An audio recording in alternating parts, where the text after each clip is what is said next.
Hello everyone, welcome back to my channel. Before starting the video, please subscribe and keep watching for more details videos.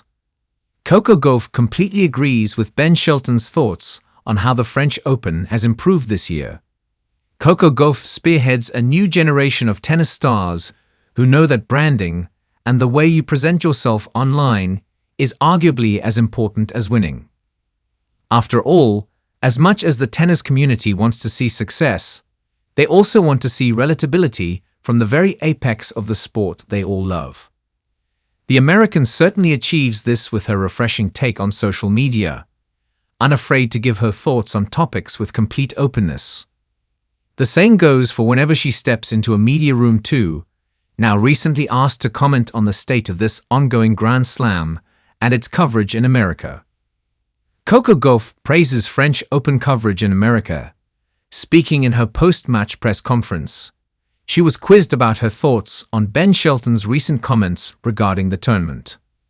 After all, these events are constantly seeking to progress, and her compatriots certainly felt like the French Open had done that this year. As such, Gauff noted about US coverage of Roland Garros, which Shelton felt helps progress tennis in America. Yeah, I think it does help with our sport, especially in the US, because I feel from my perspective that maybe during this tournament in particular, the audience was kind of lost. At least that's what I've noticed with the growth of my socials. I would get more growth at Wimbledon, US Open, and even Australia than here. I think the coverage is helping.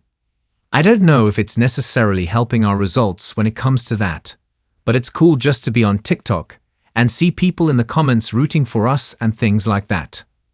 I think it's great when we have this coverage on introducing tennis, and especially this tournament, to more audiences in the US. I feel like maybe before it wasn't happening as much. Heading into Roland Garros, Gauff was one of the big favorites to challenge for the title.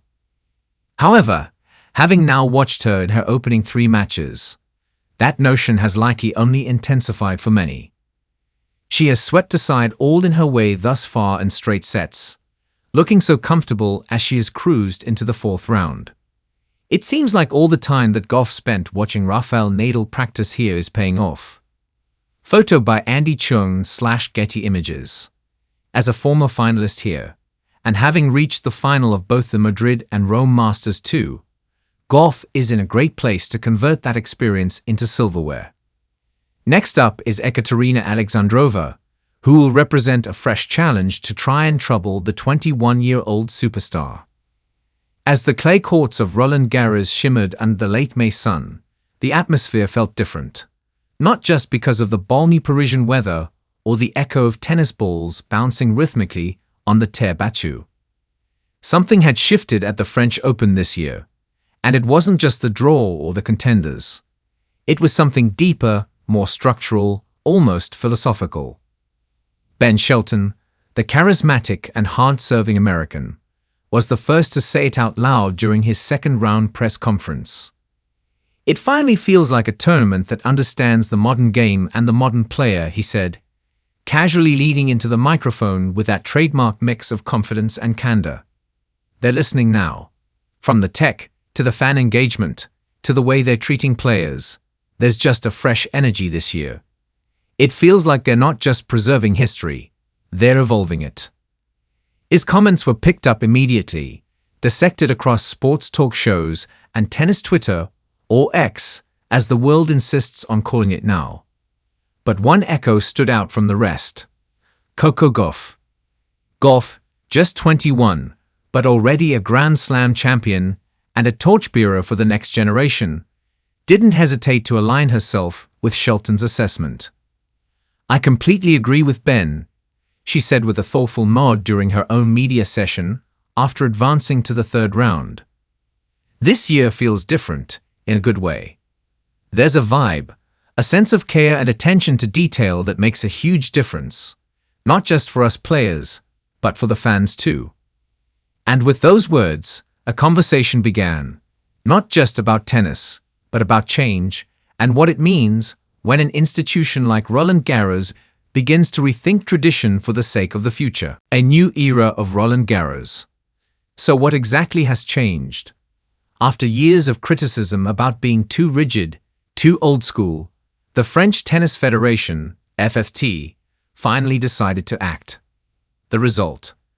A French Open that's still unmistakably Roland Garros, iconic, red clay romanticism and all, but now humming with modernity. They started with technology. This year, Roland Garros introduced real-time coaching audio for broadcasts, giving fans rare insight into on-court tactics and psychology. Hawkeye line calling is now integrated on all courts, finally catching up to the other Grand Slams. Biometric data tracking is available for players post-match, a detail both Gauff and Shelton praised. "It's not just cool data," Gauff said. "It actually helps me adjust how I recover or approach the next match." That's what top-level sports are about, marginal gains. The second shift was in player experience. Gone were the sterile, crowded locker rooms and rigid practice court allocations. In their place, customized rest areas, more flexible warm-up schedules, and even personalized recovery stations, complete with cryotherapy, massage therapists, and yoga instructors on standby. "It's like they finally realized we're not machines," Shelton joked. "We're athletes, but also humans." This is the first year it really feels like they care about that. Gauff echoed the sentiment, saying the player-first approach created a more relaxed environment. "When you feel taken care of off the court, you perform better on it," she explained. It sounds simple, but it's a game-changer. Fans in the center of it all. The third, and perhaps most radical, change was the fan experience. For years, Roland Garros lagged behind other majors in terms of accessibility and atmosphere. Not anymore. This year, they rolled out the RG Connect app, allowing fans to navigate the grounds with interactive maps, get real-time updates on players, and even vote for post-match interview questions. Stadium Wi-Fi actually worked, merchandise pop-ups were trendy instead of tacky, and local artists performed on mini-stages between matches. "It's the French Open meets Coachella," one fan joked on TikTok, where clips of Gauff dancing with kids in the fan zone went viral. Gauff, always conscious of her role in growing the sport, was especially vocal about how this fan-forward model mattered. "Kids don't just want to sit and watch anymore. They want to engage, post, connect. This setup encourages that, and that's how we keep growing the game." She paused before adding with a grin, "Also, can we talk about the crepes? They upgraded the food too. Serious improvement. Change isn't sacrilege." Of course, not everyone is thrilled. Purists argue that the soul of Roland Garros lies in its unchanging identity. They worry that too much modernization will turn a Grand Slam into a brand activation zone. But Gauff isn't buying it. "We can honor tradition while embracing innovation," she said. "I still walk by the statues of the greats. I still feel the history. But I also FaceTime my brother in the player lounge with Wi-Fi that doesn't crash. That's balance." Ben Shelton put it more bluntly, "If we don't evolve, we become irrelevant. Tennis is global now. It's diverse. It's young. The tournament has to reflect that, and finally, it does." And it's not just the Americans taking notice. Players from across the globe have commented on the more inclusive language options, better accessibility features for disabled fans, and even gender-neutral locker rooms. For a sport often mired in conservatism, these moves signal a shift not just in function, but in philosophy. More than a tournament. At its core, the French Open isn't just about tennis. It's about Paris, about art, culture, and now, progress. Gauff and Shelton, both born well into the 21st century, are voices of a new era. They care about performance, but also about purpose. They want tournaments that reflect the world they live in, connected, fast-moving, values-driven. "I'm not saying everything has to change overnight," Gauff said, "but when the changes are thoughtful and player-centered, it shows. You feel it in the crowd energy, in the locker room vibe, even in the media questions. Shelton agreed, adding, "This isn't just about 2025. It's about setting a new standard. And I think Roland Garros just made a statement." The ripple effect. It's too early to say whether these changes will last, or whether other slams will follow suit. Wimbledon, with its sacred traditions, may resist. The US Open is already fairly progressive.